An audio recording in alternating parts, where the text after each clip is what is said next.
സഭ നമ്മളെ പഠിപ്പിക്കുന്നൊരു കാര്യമുണ്ട്. എന്താണ് ഈ കുർബാന? ദൈവത്തിനോടുള്ള നന്ദി പ്രകാശനമാണ്, അല്ലേ? യൂക്കറിസ്റ്റ് എന്ന് പറയുന്ന അർത്ഥം എന്താ? Thanksgiving for what God has done in our lives. ഒരു ക്രിസ്ത്യാനി എന്തിനാ കുർബാനയ്ക്ക്? നമ്മുടെ മക്കളോട് ചോദിക്കും, നമ്മുടെ മക്കളോട് നിങ്ങൾ ഉത്തരം പറയണം. നമ്മൾ എന്തിനാ കുർബാനയ്ക്ക് പോകേണ്ടത്? പരീക്ഷ പാസ്സാകാനോ, മാർക്ക് കിട്ടാനോ, ജോലി കിട്ടാനോ, വിസ കിട്ടാനോ, കല്യാണം നടക്കാനോ? എന്നൊക്കെ നമ്മുടെയൊക്കെ ധ്യാന മന്ദിരങ്ങളിൽ ഏറ്റവും കൂടുതൽ അപേക്ഷ കിടക്കുന്ന സാധനം എന്താണെന്നറിയോ? പാസ്പോർട്ടാണ്. എല്ലാ ധ്യാന മന്ദിരങ്ങളിലും ഏറ്റവും കൂടുതൽ അപേക്ഷ കിടക്കുന്ന പാസ്പോർട്ടാണ്. എന്തോരം ക്രിസ്ത്യാനി അധപ്പതിച്ചെന്ന് നോക്കുക. നമുക്കൊരു വിസയാണ് ഏറ്റവും പ്രധാനം. അതില്ലാത്തതിന് സങ്കടവും ദുഃഖമാണ് നമ്മുടെ ദുഃഖ കാരണം. കുഞ്ഞുങ്ങൾ രക്ഷപ്പെട്ടില്ല. കുഞ്ഞുങ്ങൾക്ക് UK വിസയില്ല, ജർമ്മൻ വിസയില്ല, അമേരിക്കൻ വിസയില്ല. ഇതാണ് മാതാപിതാക്കളുടെ ദുഃഖം. അവൻ നാളെ ചത്തുപോയ പാതാളത്തിൽ പോകുന്നുള്ള ഒരു മാതാപിതാക്കൾക്കൊരു വിഷയമല്ല. പക്ഷെ നിങ്ങൾ ഉത്തരം കൊടുക്കേണ്ടി വരും. ദൈവം യോജിപ്പിച്ചു, മക്കളെ ഞാൻ ഏൽപ്പിച്ചു, അവരാത്മാവ് എവിടെയെന്നൊരു ദിവസം നിങ്ങളോട് ചോദിക്കും. അന്ന് അയ്യോ അങ്ങോട്ട് പോയി ഇങ്ങോട്ട് പോയി, UK പോയി, അമേരിക്ക പോയി, ഡോക്ടറായി, എഞ്ചിനീയർ എന്ന് പറഞ്ഞാൽ സമ്മതിക്കത്തില്ല. കാരണം അന്ത്യവിധിയിൽ നമുക്കെല്ലാം അന്ത്യവിധിയുണ്ട്. അറിയോ? അതിനെക്കുറിച്ചൊന്നും നമുക്ക് അറിവില്ല. നിങ്ങളുടെ മക്കൾക്കറിയോ? ഏതെങ്കിലും മാതാപിതാക്കൾ നിങ്ങളുടെ മക്കളോട് അന്ത്യവിധിയെക്കുറിച്ച് സംസാരിച്ചാൽ ഏതെങ്കിലും മാതാപിതാക്കൾ ഒന്ന് കൈവെക്കാവോ? Very good. നമ്മളെന്താ സംസാരിക്കണത്? പഠിക്കടാ, മാർക്ക് മേടിക്കട, ജോലി മേടിക്കട, വിസ മേടിക്കട, സമ്പാദിക്കട. ഇതൊന്നും ദൈവം നമ്മളോട് പറഞ്ഞിട്ടില്ല. ഇതെല്ലാം ഞാൻ നിങ്ങൾക്ക് വേണ്ടതുപോലെ തരും. ഹല്ലേലൂയ. പോരാ, ഹല്ലേലൂയ. നിങ്ങളെന്തിനാ അന്വേഷിക്കേണ്ടത്?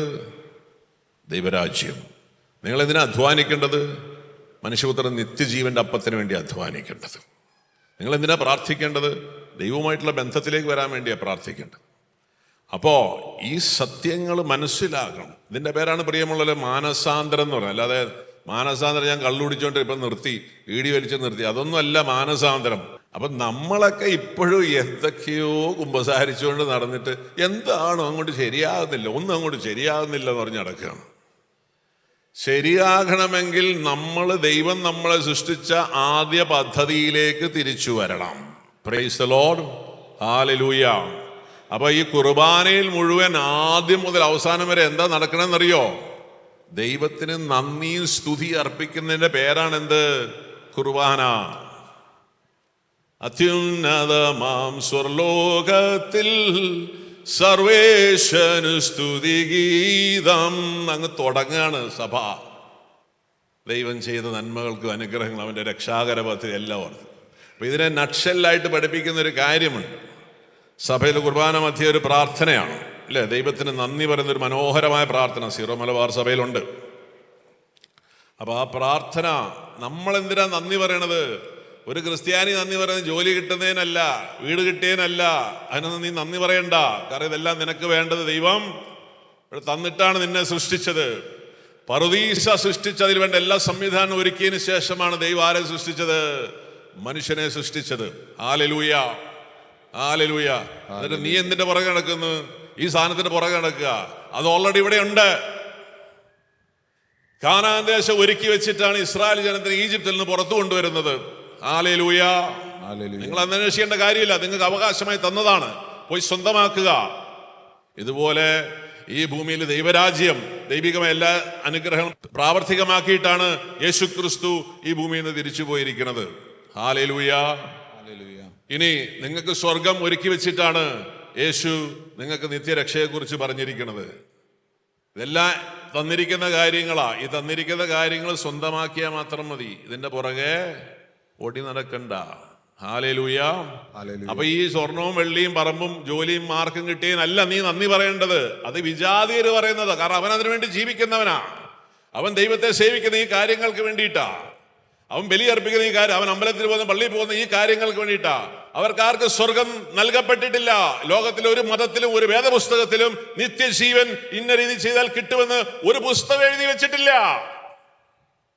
അത് എഴുതി വെച്ച ഒരു ഗ്രന്ഥം ഇത് മാത്രമേ ഉള്ളൂ. അത് പറഞ്ഞൊരു ദൈവം യേശുക്രിസ്തു മാത്രമേ ഉള്ളൂ. പിന്നെന്തിനാ അവരെല്ലാം ഓർക്കുന്നത്? അവർ ഈ ലോകത്തിലെ കുറെ കാര്യം നടക്കാൻ വേണ്ടിയിട്ടാ. എന്നാൽ നിനക്ക് ദൈവം ചെയ്തിരിക്കുന്ന കാര്യം നീ ദൈവത്തിന് നന്ദി പറയേണ്ട ഈ കാര്യങ്ങൾക്ക് വേണ്ടിയിട്ടല്ല. അതുകൊണ്ട് സഭയിൽ നമ്മൾ പ്രാർത്ഥന ഇങ്ങനെ പറയാണ്. എന്താ പറയണത്? കർത്താവേ, നീ ഞങ്ങളോട് കൽപ്പിച്ചതുപോലെ എളിയവരും ബലഹീനരും ആകുലരുമായി ദാസർ നിന്റെ തിരുസന്നിധിയിൽ ഒരുമിച്ച് കൂടിയിരിക്കുന്നു. അല്ലേ? കൽപ്പിച്ച പ്രകാരം നിങ്ങൾ ഒരുമിച്ച് കൂടി ദൈവത്തെ ആരാധിക്കാൻ വരണം. എന്തിനാ ഒരുമിച്ച് കൂടിയിരിക്കുന്നത്? നന്ദി പ്രകാശിപ്പിക്കുവാൻ കഴിയാത്ത വിധം അത്ര വലിയ അനുഗ്രഹമാണ് നീ ഞങ്ങൾക്ക് നൽകിയിരിക്കുന്നത്. ഹല്ലേലൂയ. എന്താണ് ഈ അനുഗ്രഹം എന്ന് പറയാവോ? പണി തീരാത്ത വീട് പണി തീർന്നു, ജോലി കിട്ടി, ഉപകാരസ്മരണകളാണ്. നമ്മുടെ ദേവാലയങ്ങളിലെ ഉപകാരസ്മരണകളാണ്. വാഴ കൊലച്ചു, കല്യാണം നടന്നു, പശുവിന് ചെനയുണ്ടായി. ഇതിനല്ല നന്ദി. നന്ദി പ്രകാശിപ്പിക്കുവാൻ കഴിയാത്ത വിധം അത്ര വലിയ അനുഗ്രഹമാണ് നീ ഞങ്ങൾക്ക് നൽകിയിരിക്കുന്നത്. എന്തിനാണ്? നിന്റെ ദൈവീക ജീവനിൽ ഞങ്ങളെ പങ്കുകാരാക്കുവാൻ നീ ഞങ്ങളുടെ മനുഷ്യ സ്വഭാവം സ്വീകരിക്കുകയും അധപതിച്ചു പോയ ഞങ്ങളെ സമുദ്ധരിക്കുകയും മൃതരായ ഞങ്ങളെ ജീവിപ്പിക്കുകയും ചെയ്തു. പാപികളായ ഞങ്ങളെ കടങ്ങൾ ക്ഷമിച്ച് വിശുദ്ധീകരിച്ചു. ഞങ്ങളുടെ ബുദ്ധിക്ക് പ്രകാശം നൽകി. ഞങ്ങളുടെ ശത്രുക്കളെ പരാജിതരാക്കി. ഞങ്ങളുടെ ബലഹീനമായ എല്ലാ പ്രകൃതിയെയും നിന്റെ സമൃദ്ധമായ അനുഗ്രഹത്താൽ മഹത്വമണിയിക്കുകയും ചെയ്തു. എന്ത് ബ്യൂട്ടിഫുൾ പ്രെയർ! ഇത് ലോകത്തിലെ ഏതെങ്കിലും ഒരു മതത്തിലുള്ള ഒരു വ്യക്തിക്ക് ഇങ്ങനെ നന്ദി പറയാൻ പറ്റുമോ? ഏതെങ്കിലും ദൈവം ഇത് ചെയ്തിട്ടുണ്ടോ? ഇല്ല. ഇത് യേശുക്രിസ്തുവിൽ വിശ്വസിക്കുന്നതിന് മാത്രം ലഭിക്കുന്ന അനുഗ്രഹമാണ്. ഒരു വലതുകരം ഉയർത്തി ഒരു ഹല്ലേലൂയ പറഞ്ഞേ. കുറച്ചുകൂടി ഉച്ചത്തിൽ പറഞ്ഞേ ഹല്ലേലൂയ. ഇതിനാണ് നീ ബലിയർപ്പിക്കാമെന്ന്. ഈ ദൈവിക ജീവനുള്ള ഭാഗഭാഗിത്വം നമ്മുടെ ബലഹീനതകൾ, പാപങ്ങൾ, നമ്മുടെ ശത്രുവായ സാത്താനെ കീഴ്പ്പെടുത്തി അവൻ നമുക്ക് വിജയം നൽകി. ഈ വിജയം ആഘോഷിക്കാൻ പോവാണ് ഓരോ ക്രിസ്ത്യാനിയും കുർബാനയിൽ. We are celebrating the victory of Jesus, what he has done on the cross of Calvary. That is why we celebrate ചെയ്യുന്നത് കൊണ്ടാണ്. ഇത് വല്ല വിവരമുണ്ടോ? നിന്റെ മക്കൾക്ക് ഇതറിയോ? ഇന്ന് എല്ലാവിധ പാപത്തിനും ദുരിതത്തിനും അടിമപ്പെട്ട് കിടക്കുന്ന നമ്മുടെ കുഞ്ഞുങ്ങൾ, യാതൊരു കപ്പാസിറ്റി ഇല്ലാതെ തെലങ്കാനയിലും കുറച്ച് ഗെയിംസും കുറച്ച് വാട്സാപ്പ് കുറച്ച് സെൽഫി അടിച്ചു കിടക്കുന്ന കുറേ ജീവികൾ. കാരണം എന്താ? മാതാപിതാക്കൾക്ക് ജ്ഞാനമില്ല, ജ്ഞാനം നഷ്ടപ്പെട്ടു പോയി. എന്തുകൊണ്ടാണ് ഈ ജ്ഞാനം നഷ്ടപ്പെടുന്നത്? ദൈവം വെളിപ്പെടുത്തി തരുന്ന സത്യങ്ങളോട് ശരിയായ രീതിയിൽ പ്രതികരിച്ചില്ല. ദൈവം ഇങ്ങനെ എല്ലാ ദിവസവും സത്യങ്ങൾ വെളിപ്പെടുത്തി തരില്ല. നിനക്ക് ഓൾറെഡി വെളിപ്പെടുത്തുന്ന സത്യത്തോട് നീ എത്രമാത്രം പ്രത്യുത്തരിച്ചതനുസരിച്ചിട്ടേ അടുത്ത സത്യങ്ങൾ വെളിപ്പെടുത്തി തരുള്ളൂ. ഹല്ലേലൂയ. അല്ലാതെ നിന്നെ ഒരു നോളജ് ഫ്രീക്കാക്കാൻ വേണ്ടിയിട്ടല്ല ഈ പുസ്തകമെല്ലാം എഴുതി വെച്ചിരിക്കുന്നത്. നിനക്ക് മറ്റുള്ള എല്ലാവരെക്കാളും അറിവുള്ളവരാന്ന് കാണിക്കാൻ വേണ്ടിയിട്ടല്ല ദൈവം സത്യം തരുന്നത്. ഈ സത്യത്തോട് ഹൃദയപൂർവമായ ഒരു സമർപ്പണം നീ നടത്തേണ്ടതുണ്ട്. ഈ സത്യം നിന്റെ ജീവിതത്തിന്റെ ശൈലിയായി നീ മാറ്റണം. അങ്ങനെ മാറ്റുന്നവരുടെ ജീവിതത്തിൽ മാത്രമേ ദൈവം ബാക്കി സത്യങ്ങള് വെളിപ്പെടുത്തി കൊടുക്കുകയുള്ളൂ. ഹല്ലേലൂയ. ഒരു പെൺകുട്ടിയുടെ അടുത്തൊരു വചനം വരികയാണ്. വചനമാണ് സത്യം. യോഹന്നാൻ 17:17. അങ്ങയുടെ സത്യത്താൽ ഞങ്ങളെ വിശുദ്ധീകരിക്കണം. അവിടുത്തെ വചനമാണ് സത്യം. ഈ വചനം നമ്മൾക്ക് വെളിപ്പെടുത്തി കിട്ടുമ്പോൾ യെസ് പറയണം. അതിനോട് ഹൃദയപൂർവ്വമായി യെസ് പറയണം. ഈ യെസ് പറഞ്ഞൊരു സ്ത്രീയുണ്ട്. ആ പറഞ്ഞപ്പോൾ തന്നെ എല്ലാ രഹസ്യങ്ങളും വെളിപ്പെടുത്തി കൊടുത്തോ? ഇല്ല. ഘട്ടം ഘട്ടമായിട്ടാണ് മാതാവിന് എന്ത് വെളിപ്പെടുത്തി കൊടുക്കുന്നത്? ഈ ദൈവീക രഹസ്യങ്ങൾ വെളിപ്പെടുത്തി കൊടുക്കുന്നത്. പലതവൾക്ക് മനസ്സിലായിരുന്നില്ല. മനസ്സിലാകാത്തത് അവള് ഹൃദയത്തിൽ സംഗ്രഹിച്ച് ധ്യാനിച്ച് പ്രാർത്ഥിച്ച് മനസ്സിലാക്കിയിരുന്നു. അങ്ങനെ അതിനുവേണ്ടി പരിശ്രമം നടത്തി വരുന്നവരുടെ ജീവിതത്തിലാണ് ദൈവം എന്ത് കൊടുക്കുകയുള്ളൂ? ഈ സത്യം, പുതിയ സത്യങ്ങൾ വെളിപ്പെടുത്തുകയുള്ളൂ. അപ്പൊ ഇന്ന് പ്രിയമുള്ളവരെ, ഞാൻ നേരത്തെ പറഞ്ഞതുപോലെ ഈ കോൺഫറൻസ് വഴി നമ്മുടെയൊക്കെ കുടുംബത്തിലും ജീവിതത്തിലും വലിയ അനുഗ്രഹം തരാൻ ദൈവം ആഗ്രഹിക്കുന്നുണ്ട്. പക്ഷേ ഈ സത്യങ്ങളോട് നിങ്ങൾ ശരിയായ ഒരു പ്രതികരണം നടത്തണം. ഹല്ലേലൂയ. പോരാ, ഹല്ലേലൂയ. അപ്പോ സത്യത്തിനൊരു പ്രത്യേകതയുണ്ട്. ബെനഡിക്റ്റ് പാപ്പ പറയാണ്, truth by nature is the transforming power of God to instill freedom in the life of those who embrace it. സത്യത്തിനൊരു പ്രത്യേകതയുണ്ട്. നമ്മുടെ ജീവിതത്തെ രൂപാന്തരപ്പെടുത്താനുള്ള ശക്തി സത്യത്തിനുണ്ട്. പക്ഷേ ആ സത്യത്തെ ആരൊക്കെ ഹൃദയപൂർവ്വം സ്വീകരിക്കുന്നുണ്ടോ അവരിലേ അത് സംഭവിക്കുള്ളൂ. സത്യം കേട്ടിട്ട് പോകുന്നവരിൽ ഈ രൂപാന്തരീകരണം നടക്കില്ല. നമ്മുടെയൊക്കെ ധ്യാനത്തിൻ്റെ പ്രശ്നം എന്താണെന്ന് വെച്ചാൽ, നമ്മൾ സത്യം അറിയാൻ വരുന്നവരല്ല, നമ്മുടെ കാര്യം നടക്കാൻ വരുന്നവരാണ്. സത്യം എന്തായാലും എനിക്ക് വലിയ വിഷയമൊന്നുമില്ല. നമ്മുടെ കാര്യം നടക്കുമോ? കാര്യം നടക്കും. എങ്ങനെയാ? ഇതിന് ചുറ്റും 10 പ്രാവശ്യം മുട്ട നടന്നാൽ കാര്യം നടക്കും. സന്തോഷം. ഒറ്റക്കാലം നടക്കണോ 2 കാലം നടക്കണോ? ഒറ്റക്കാലയിലാണ് അഭികാമ്യം. എന്നാൽ പിന്നെ നടന്നേക്കാം. നമ്മളിപ്പോഴും ദൈവത്തെ ഉപയോഗിച്ച് ജീവിക്കുന്നവരാണ്. എൻ്റെ കാര്യങ്ങൾ നടക്കാൻ വേണ്ടി, എൻ്റെ സ്വാർത്ഥപരമായ താല്പര്യങ്ങൾ നടക്കാൻ വേണ്ടി ഞാൻ ദൈവത്തിൻ്റെ പുറകെ നടക്കുന്നു. നിങ്ങൾ സ്നേഹത്തെക്കുറിച്ച് പറഞ്ഞോ Jacob? What is love? A sincere gift of self to another. നമ്മളെ തന്നെ പരിപൂർണം മറ്റുള്ളവർക്ക് നൽകുന്നതിൻ്റെ പേരാണ് സ്നേഹം. ദൈവം അങ്ങനെയാണ് നമ്മളെ സ്നേഹിച്ചത്. ഈ പാപത്തിൻ്റെ ഫലമായി നമ്മൾ അധപ്പതിച്ചു പോയ മനുഷ്യൻ, ഈ അധപ്പതിച്ചു പോയ മനുഷ്യനെ നമ്മളെ വീണ്ടെടുക്കുവാൻ വേണ്ടി ദൈവം എന്തു ചെയ്തു? തൻ്റെ പുത്രനെ നൽകി. ആ പുത്രൻ നമ്മളുടെ ദുരവസ്ഥകൾ സ്വന്തം ശരീരത്തിൽ ഏറ്റെടുത്ത് പാപത്തിന് പരിണിത ഫലം, ഏറ്റവും വലിയ ഫലമായ മരണത്തിന് വിധേയനായി നമ്മളെ വീണ്ടെടുത്തു.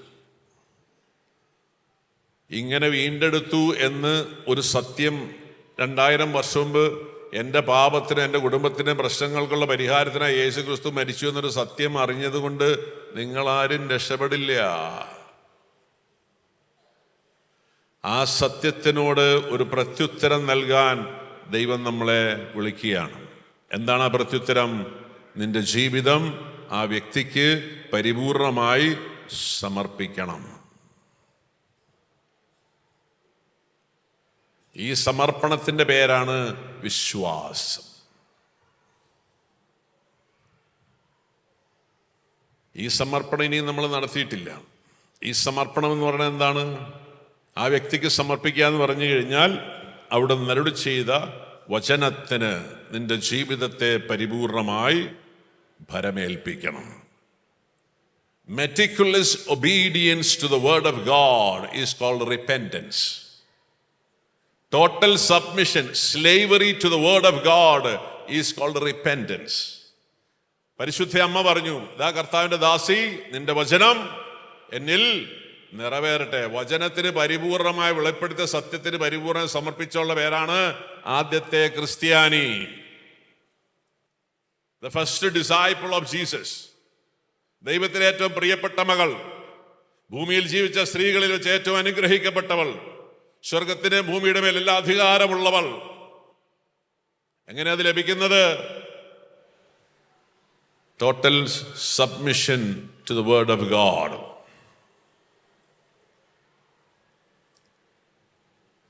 നമ്മളതിന് പകരം എന്താ ചെയ്യുന്നറിയോ? കുറെ ആത്മീയ കർമ്മങ്ങളൊക്കെ ചെയ്ത്, അവൻ ഇറച്ചി മീനും കഴിക്കാതിരിക്കുമ്പോൾ ഞാൻ ഇറച്ചി മീനും പാലും മുട്ടയും കഴിക്കത്തില്ല, അപ്പം ഞാൻ എന്തോ വലിയ കാര്യം ചെയ്യുന്നതായിട്ടാണ് തോന്നുക. ഒരു കാര്യമില്ല. അങ്ങനെ എന്തെങ്കിലും കാര്യം സാധിച്ചവരുണ്ടെങ്കിൽ എൻ്റെ അടുത്ത് വരിക, 1,00,000 രൂപ വെച്ച് ഞാൻ തരാം. നിങ്ങൾ വിചാരിക്കുക കുറച്ചൊക്കെ സാധിച്ചത്, നിങ്ങളുടെ വിചാരം വെച്ചാൽ ഇത് ചെയ്തുകൊണ്ട് കിട്ടുന്നത്. ഇത് ചെയ്യാത്തവനത് കിട്ടിയിട്ടുണ്ട്. നിങ്ങൾക്ക് സാധിച്ചവനെ സാധനത്വം ചെയ്യാത്തവർ കിട്ടിയിട്ടുണ്ട്. അതുകൊണ്ട് നമ്മളൊന്ന് മാറ്റി ചിന്തിക്കണം പ്രിയമുള്ളവരെ. ഇവിടെയാണ് പറയുക, കർത്താവ് മാനസാന്തരപ്പെടുക. A radical transformation towards the origin. Metanoia എന്നാണ് എൻ്റെ വാക്ക്. ആദിയിൽ ദൈവത്തിന് നമ്മളെ കുറിച്ചുള്ള പദ്ധതിയിലേക്ക് നമ്മൾ തിരിച്ചു വരണം. ആ പദ്ധതി പ്രകാരം ജീവിക്കാൻ നീ തയ്യാറാവണം. ആ പദ്ധതി ജീവിക്കാൻ എന്തെല്ലാം ലോകത്തിൽ ഉപേക്ഷിക്കണോ അതെല്ലാം ഉപേക്ഷിക്കേണ്ട പേരാണ് മാനസാന്തരം. ഹല്ലേലൂയ.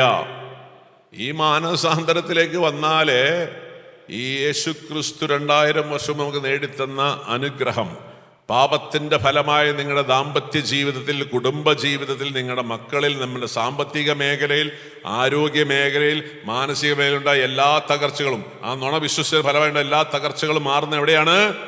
ഈ യേശുവിലുള്ള വിശ്വാസം വഴിയാണ്, ഈ പരിപൂർണ സമർപ്പണം വഴിയാണ് ഇത് ലഭിക്കുക. അല്ലാതെ ധ്യാനമന്ദിരങ്ങളിൽ കയറിയിട്ടൊന്നും നിങ്ങൾക്ക് ഈ പരിപൂർണ രക്ഷ കിട്ടത്തില്ല.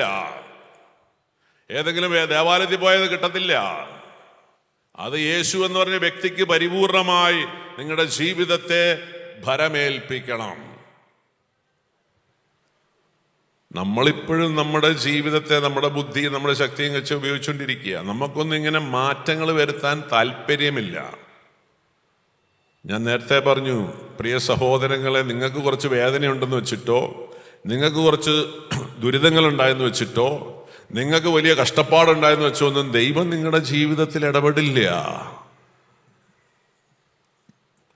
ദൈവം ഒരു വ്യക്തിയുടെ ജീവിതത്തിൽ ഇടപെടുന്നത് എപ്പോഴും ദൈവത്തിൻ്റെ ഉടമ്പടി പ്രകാരമാണ്. ഇസ്രായേൽ ജനത്തിൻ്റെ ജീവിതത്തിൽ മുഴുവൻ നമ്മൾ കാണുന്നുണ്ട്. 5 ഉടമ്പടിയാണ് ദൈവം ഇസ്രായേൽ ജനമായിട്ട് ഉണ്ടാക്കിയത്. ആദ്യത്തെ ഉടമ്പടി ആദത്തോടും ഹവ്വയോടും പറഞ്ഞു, തന്നെ പോലെ സൃഷ്ടിച്ച് ദൈവം അവർക്ക് കുടുംബജീവിതം നൽകിയിട്ട് പറഞ്ഞു, എല്ലാ അധികാരങ്ങളും ആധിപത്യങ്ങളും കൊടുത്തു. എന്താണ് ഉടമ്പടി? നിങ്ങൾ എൻ്റെ കൽപ്പനകളനുസരിച്ച് ജീവിക്കണം. Praise the Lord. അതാണ് ആ ജീവന്റെ നന്മതിന്മകളുടെ വൃക്ഷം. ഇസ്രായേൽ ജനത്തിൻ്റെ എല്ലാ ഉടമ്പടിയുടെയും ദൈവം പറയുന്ന കാര്യമാണ്, നിങ്ങൾ എൻ്റെ കൽപ്പനകളനുസരിച്ച് ജീവിക്കണം. അങ്ങനെ ഒന്നാമത്തെ ഉടമ്പടി, കൽപ്പന ലംഘിച്ച് ആദഹവയും ഉടമ്പടി ലംഘിച്ചു. ഉടമ്പടി ലംഘിക്കും എന്ത് പറ്റും? അതിന് പരിണിത ഫലമുണ്ട്. അവർക്ക് പർദീസയും ദൈവകൃപയും നഷ്ടപ്പെടുകയാണ്. അങ്ങനെ നഷ്ടപ്പെട്ടു പോയൊരു തലമുറ മുഴുവൻ, അതിലുണ്ടായ തലമുറ മുഴുവൻ വെള്ളപ്പൊക്കത്തിൽ നശിച്ചു പോകും നമ്മൾ കാണുന്നുണ്ട്. രണ്ടാമത്തെ ഉടമ്പടി ദൈവം ഉണ്ടാക്കുകയാണ്, നോഹ. ആ ഉടമ്പടി പ്രകാരം ദൈവം നോഹയോട് പറഞ്ഞു, നിങ്ങൾ സന്താനപുഷ്ടികൾ പെരുകണം, ഭൂമിയിൽ നിറഞ്ഞ് ജീവിക്കണം. രണ്ടാമത്തെ ഉടമ്പടി നോഹ വഴിയാണ്. അതൊരു കുടുംബമായിട്ടുള്ള ഉടമ്പടിയായിരുന്നു. ആ ഉടമ്പടിയും നോഹയുടെ മക്കൾ ലംഘിച്ചു, വീണ്ടും ഒരു അടിമത്തത്തിലേക്ക് പോയി. മൂന്നാമത്തെ ഉടമ്പടി ദൈവം അബ്രാഹത്തിലൂടെ ഉണ്ടാക്കുകയാണ്. അതൊരു ജനതയാണ്, ദൈവത്തിൻ്റെ പ്രിയപ്പെട്ട ജനത. 12 ഗോത്രങ്ങൾ അബ്രാഹത്തിലൂടെ ഉണ്ടാകുക. നിങ്ങളായിരിക്കും ലോകത്തെ ഭരിക്കുന്നവർ. ഇതാണ് ഉടമ്പടിയുടെ ഭാഗം. അബ്രാഹാം അത് പാലിച്ചു, പക്ഷെ അബ്രാഹത്തിന് പരമ്പര സന്തതികൾ അത് തെറ്റിച്ചു. അങ്ങനെ അവരവിടെ പോയി അടിമത്തത്തിലായി. ഉടമ്പടി ലംഘിക്കുന്നിടത്തെല്ലാം അടിമത്തമുണ്ട്. ആ അടിമത്തത്തിൽ കിടക്കുന്ന ജനത്തെ വീണ്ടെടുക്കാൻ ദൈവം കരുണ കാണിച്ചു. നാലാമത്തെ ഉടമ്പടി മോശ വഴി. ആ ഉടമ്പടിയിൽ, എല്ലാ ഉടമ്പടിയിലും ദൈവം വലിയ വാഗ്ദാനങ്ങൾ കൊടുക്കും, അനുഗ്രഹങ്ങൾ കൊടുക്കും. എന്നാൽ അത് തെറ്റിച്ചാൽ അതിൻ്റെ അടുത്ത് ശാപങ്ങളുമുണ്ട്. ഉടമ്പടിക്കുള്ള പ്രത്യേകതയുണ്ട്. അനുസരിച്ച് ജീവിച്ചാൽ ദൈവാനുഗ്രഹം, തെറ്റിച്ചു കഴിഞ്ഞാൽ അതിന് ദുരിതഫലമുണ്ട്. അതാണ് ഉടമ്പടിയുടെ പ്രത്യേകത. അങ്ങനെ മോശ വഴി വീണ്ടും സ്ഥാനം കൊടുത്തു. എന്താ കൊടുത്ത വാഗ്ദാനം? നിങ്ങളൊരു രാജ്യമായി മാറും, നിങ്ങളൊരു രാജ്യമാകാൻ പോവാണ്. അങ്ങനെ ദൈവത്തിൻ്റെ പ്രവാചക ഗണം, ദൈവത്തിൻ്റെ സ്വന്തം ജനമായിട്ട് ഇസ്രായേൽ ജനം മാറുകയാണ്. അവർക്ക് ദൈവം തേനും പാലും ഒഴുകുന്ന കാനാൻ ദേശം വാഗ്ദാനം ചെയ്തു. ആ വാഗ്ദാനം ചെയ്ത ജനം നിങ്ങൾ കണ്ടു. അവർ വാഗ്ദാന ദേശം സ്വന്തമാക്കിയോ? ഇല്ല. അവർ മരുഭൂമിയിൽ എന്തെല്ലാം കഷ്ടപ്പാട് സഹിച്ചു, എന്തെല്ലാം ദുരിതം അനുഭവിച്ചു. 40 വർഷം അവർ മരുഭൂമിയിൽ ദുരിതം അനുഭവിച്ചു. ദൈവം അവരെ കാനാൻ ദേശത്ത് കയറ്റിയോ? ഇല്ല. എന്താ കയറ്റാത്ത? നിങ്ങൾ എൻ്റെ ഉടമ്പടി പ്രകാരം വന്നാൽ മാത്രമേ ഇതിൽ പ്രവേശിക്കുകയുള്ളൂ. അല്ലാതെ നിങ്ങൾക്ക് മരുഭൂമിയിൽ കഷ്ടപ്പാടും വേദനയും ദുരിതമാണെന്ന് പറഞ്ഞാലൊന്നും ദൈവം അങ്ങോട്ട് കയറ്റില്ല. ഇത് നമുക്കൊരു പാഠമാകാൻ വേണ്ടിയിട്ടാണ് ഇതെല്ലാം എഴുതി വെച്ചിരിക്കുന്നത്. അതുകൊണ്ട് നമ്മൾ എന്തെങ്കിലുമൊക്കെ കാട്ടിക്കൂട്ടിയാലൊന്നും ദൈവം നമ്മളെ അനുഗ്രഹിക്കത്തില്ല. വചനം പറയാണ്, ഹെബ്രായ ലേഖനത്തിൽ പറയുന്നു, വലിയൊരു താക്കീത് നമുക്ക് തരികയാണ്. ഹെബ്രായർ 4:1, അവിടുന്ന് നൽകുന്ന വിശ്രമത്തിലേക്ക് നാം പ്രവേശിക്കുമെന്ന വാഗ്ദാനം നിലനിൽക്കുമ്പോൾ തന്നെ അതിൽ പ്രവേശിക്കാൻ കഴിയാത്തവരായി നിങ്ങളിൽ ആരെങ്കിലും കാണപ്പെടുമോ എന്ന് നാം ഭയപ്പെടണം. നമുക്കൊരു വാഗ്ദാനം തന്നിട്ടുണ്ട്. എന്താണ്? സ്വർഗം. എന്താണ് ഈ സ്വർഗം? ദൈവമായിട്ടുള്ള പരിപൂർണ ഐക്യം, നിത്യജീവൻ, ദൈവിക ജീവനുള്ള ഭാഗഭാഗിത്വം, ദൈവകൃപയിൽ വരപ്രസാദത്തിലുള്ള ജീവിതം, അതിസ്വാഭാവികമായ ജീവിതം യേശുക്രിസ്തുവിൽ നമുക്ക് നൽകപ്പെട്ടിട്ടുണ്ട്. ഞാൻ വന്നിരിക്കുന്ന നിങ്ങൾക്ക് ജീവൻ ഉണ്ടാകുവാനും അത് സമൃദ്ധമായിട്ടുണ്ടാകും. അത് നിനക്ക് മാത്രമല്ല, നിന്റെ ജീവിത പങ്കാളിക്കുണ്ട്, നിന്റെ മക്കൾക്കുണ്ട്, നിന്റെ കൊച്ചുമക്കൾക്കുണ്ട്. 1000 തലമുറ വരെ ഈ ജീവൻ ഉണ്ടായിരിക്കും. ഹല്ലേലൂയ. പക്ഷേ ഈ വാഗ്ദാനം നൽകപ്പെട്ടതുകൊണ്ട് കിട്ടില്ല. അതുകൊണ്ടാണ് വചനം നമ്മൾ ഓർമ്മിപ്പിക്കുക. എന്തുകൊണ്ട് കിട്ടുന്നില്ല? അവർക്കെന്നതുപോലെ തന്നെയാണ് നമുക്കും സുവിശേഷം ലഭിച്ചത്. എന്നാൽ അവർ കേട്ട വചനം അവർക്ക് പ്രയോജനപ്പെട്ടില്ല. കാരണം അവർ അത് വിശ്വസിച്ചില്ല. ആർക്കാണ് ഈ വചനം ആദ്യം കൊടുത്തത്? ഇസ്രായേൽ ജനത്തിൽ കൊടുത്ത വാഗ്ദാനം തന്നെ നമുക്ക് തന്നിരിക്കുന്നത്. അതിനേക്കാൾ കുറച്ചുകൂടി ശ്രേഷ്ഠമായ വാഗ്ദാനം. പക്ഷെ ആ വാഗ്ദാനം അവർക്ക് ലഭിച്ചില്ല. കാരണം എന്താ? അവരാ വചനമൊന്നും അനുസരിച്ചില്ല. അങ്ങനെ അവർ പല കഷ്ടപ്പാടിൽ പോയി, അവർ പല ദുരിതത്തിൽ പോയി. ആ ദുരിതം എല്ലാം കണ്ടിട്ട് ദൈവം അന്ന് 40 വർഷം കറങ്ങിയതല്ലേ, എന്നാ കയറിക്കൊന്ന് കാനാദേശം കൊടുത്താ? ഇല്ല. അപ്പൊ നിങ്ങൾക്ക് കിട്ടുവോ? ഇല്ല. കാരണം എന്താ? അത് അനീതിയാ. ആ ജനത്തിനത് അവരനുസരിക്കാത്തതിന് കൊടുത്തില്ലെങ്കിൽ പിന്നെ അനുസരിക്കാത്ത നിങ്ങൾക്ക് തന്നാൽ എന്ത് പറ്റും? അത് തെറ്റാണ്. ദൈവത്തിന് തരാൻ പറ്റില്ല. ഇതുകൊണ്ടാണ് ഈ വചനം ഇവിടെ എഴുതി വെച്ചിരിക്കുന്നത്. ഇതൊക്കെ നമ്മൾ മനസ്സിലാക്കണം. വീണ്ടും 5-ാമത്തെ വചനം, അവർ ഒരിക്കലും എൻ്റെ വിശ്രമത്തിലേക്ക് പ്രവേശിക്കുകയില്ല. എന്നാൽ ചിലർ ഇനിയും പ്രവേശിക്കാനുണ്ട്. മുൻപ് സുവിശേഷം ശ്രവിച്ചവരാകട്ടെ അനുസരണക്കേട് മൂലം പ്രവേശിച്ചിട്ടുമില്ല. അതിനാൽ അവിടുന്ന് ഒരു പ്രത്യേക ദിവസം, അതായത് ഇന്ന് നിശ്ചയിച്ചിരിക്കുന്നു.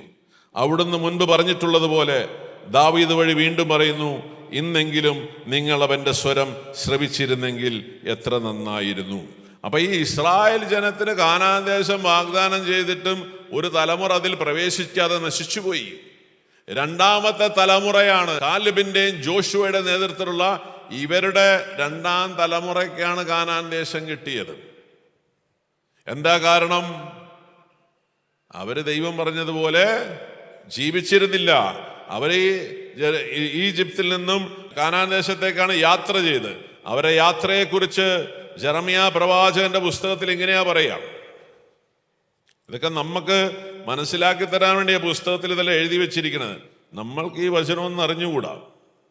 ഇങ്ങനെയാ പറയാ, ജെറമ്യാ 7:22, ഈജിപ്തിൽ നിന്ന് നിങ്ങളുടെ പിതാക്കന്മാരെ കൊണ്ടുവന്നപ്പോൾ ബലികളെ പറ്റിയോ ദഹന ബലികളെ പറ്റിയോ ഞാൻ അവരോട് സംസാരിക്കുകയോ കൽപ്പിക്കുകയോ ചെയ്തിരുന്നില്ല. അതായത് ഈജിപ്തിൽ നിന്ന് ഇസ്രായേൽ തന്നെ കൊണ്ടുവരുമ്പോൾ ഈ മോശ വഴി ഉണ്ടായിരുന്ന ബലിയർപ്പിക്കാനുള്ള നിയമങ്ങളൊന്നും ഇല്ല. കാരണം അവർക്ക് ദേവാലയമില്ല, അവർക്ക് രാജ്യമില്ല, ദേശമില്ല, മരുഭൂമിയിലാണ്. അപ്പോൾ അവർ ഈ മരുഭൂമിയിലായിരിക്കുന്ന സമയത്ത് ദൈവം അവരോട് നിങ്ങൾ ബലിയർപ്പിക്കാനൊന്നും പറഞ്ഞിട്ടില്ല. എന്നിട്ട് എന്താ പറഞ്ഞത്? എന്നാൽ ഒരു കാര്യം ഞാൻ അവരോട് കൽപ്പിച്ചു, എൻ്റെ വാക്ക് അനുസരിക്കണം. എന്താണ്? എൻ്റെ വചനം, ഞാൻ ഈ മരുഭൂമിയിൽ വെച്ച് നിങ്ങൾ സംസാരിക്കുന്ന കാര്യങ്ങൾ നിങ്ങൾ അനുസരിക്കണം. എൻ്റെ വാക്കനുസരിക്കുവിൻ. ഞാൻ നിങ്ങളുടെ ദൈവവും നിങ്ങൾ എൻ്റെ ജനവുമായിരിക്കും. ഞാൻ നിങ്ങളോട് കൽപ്പിക്കുന്ന മാർഗത്തിലൂടെ ചരിക്കുവിൻ, നിങ്ങൾക്ക് ശുഭമായിരിക്കും. അവരാകട്ടെ അനുസരിക്കുകയോ കേൾക്കുക പോലുമോ ചെയ്തില്ല. തങ്ങളുടെ ദുഷ്ടഹൃദയത്തിൻ്റെ പ്രേരണയനുസരിച്ച് തന്നിഷ്ടം പോലെ അവർ നടന്നു. അവരുടെ നടപ്പ് മുന്നോട്ടല്ല പിന്നോട്ടായിരുന്നു. ഇസ്രായേൽ ജനം കാനാൻ ദേശം ലക്ഷ്യമാക്കി നടന്നത് എങ്ങോട്ടായിരുന്നു? പുറകോട്ടായിരുന്നു. അതുകൊണ്ട് 40 വർഷം അലഞ്ഞു നടന്ന് മരുഭൂമിയിൽ അവർ മരിച്ചു വീണു. അവർക്ക് ദേശം കിട്ടിയില്ല. അവരനുഭവിച്ച ദുരിതങ്ങൾ എത്രയായിരുന്നു? ആ കഷ്ടപ്പാട് കണ്ട് എന്നാ മക്കളെ 10-40 വർഷമായില്ലേ, ഇനി അങ്ങ് കയറിക്കോ എന്ന് പറഞ്ഞ് കയറ്റിയോ? ഇല്ല. അതുകൊണ്ട് നമ്മളൊരു കാര്യം മനസ്സിലാക്കുക, എന്തെങ്കിലും ചെയ്തിട്ട് ദൈവാനുഗ്രഹം കിട്ടില്ല. ദൈവഹിതം നിറവേറ്റണം. ജീവിതത്തിൽ ദൈവം ആഗ്രഹിക്കുന്ന രീതിയിൽ എല്ലാ കാര്യങ്ങളെയും ക്രമപ്പെടുത്തണം. അങ്ങനെ ക്രമപ്പെടുത്തിയാൽ നിന്നേക്കാൾ അനുഗ്രഹിച്ചാണ് ഈ ലോകത്തിലുണ്ടാവില്ല. അബ്രാഹത്തിന്റെ കഥ നിങ്ങൾ കേട്ടിട്ടുണ്ട്. അബ്രാഹം ബലിയർപ്പിക്കാൻ പോയി, ദൈവത്തെ ആരാധിക്കാൻ പോവാണ്. എന്തായിരുന്നു ആരാധന? അബ്രാഹത്തിന് ദൈവം കൊടുത്ത പുത്രൻ, അവൻ ദൈവത്തെക്കാൾ അബ്രാഹത്തിന് പ്രിയങ്കരനായി. ദൈവം പറഞ്ഞ് നീ അവനെ ബലിയർപ്പിക്കണം. അയ്യോ, അങ്ങ് തന്നതല്ലേ, അതിനെ കൊല്ലുന്നത് ശരിയാണോ? അത് നോക്കണ്ട, ഞാൻ പറഞ്ഞത് കേൾക്കണം, അനുസരിക്കണം. ദൈവത്തെക്കാൾ ദൈവം ഒന്നിനെ സ്നേഹിക്കാൻ പാടില്ല. വലിയ ദുഃഖത്തോടെ അബ്രാഹാം പോയി ബലി അർപ്പിച്ചു. നമ്മൾ അബ്രാഹത്തിന്റെ കഥ കേൾക്കുമ്പോൾ പറയാതെ പോകുന്നൊരു സംഭവമുണ്ട്. ബലിയർപ്പിക്കാകുമ്പോൾ ആരെയും കൊണ്ടാ പോണത്? ഇസഹാക്കിനെ കൊണ്ടാ പോണത്. പോകാൻ നേരത്തെ ഇസഹാക്ക് ചോദിക്കുന്നൊരു ചോദ്യമുണ്ട്. അപ്പാ, വിറകുണ്ട്, തീയുണ്ട്, ബലിമൃഗം എവിടെ? ഇപ്പം എന്താ പറയാ? പേടിക്കുന്ന ദൈവം തരുവടാ. മേളിൽ ചെന്നപ്പോൾ പറയാ, കയ്യും കാലും കെട്ടിയിട്ട് പറയാ, നീയാടാ മോനെ ബലിമൃഗം, ഇതേ കയറി കിടക്കണം. കിടന്നോ? കിടന്നോ? കിടന്നു. നിങ്ങളുടെ മക്കൾ കിടക്കുമോ? ഇന്നലെ 7 എണ്ണത്തിനെ കണ്ടില്ലേ? അത് 7 കിടക്കും. എന്തുകൊണ്ടാ?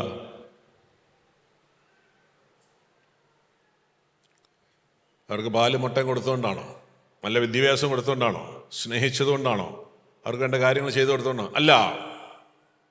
എൻ്റെ അപ്പൻ്റെ ഇഷ്ടം, ഈ ഭൂമിയിൽ എന്ത് സംഭവിച്ചാലും എൻ്റെ സ്വർഗസ്ഥനായ പിതാവിൻ്റെ ഇഷ്ടം കഴിഞ്ഞിട്ടേ എൽവിസ് കൂട്ടരാൻ്റെ ജീവിതത്തിൽ എന്തെങ്കിലും കാര്യമുള്ളൂ.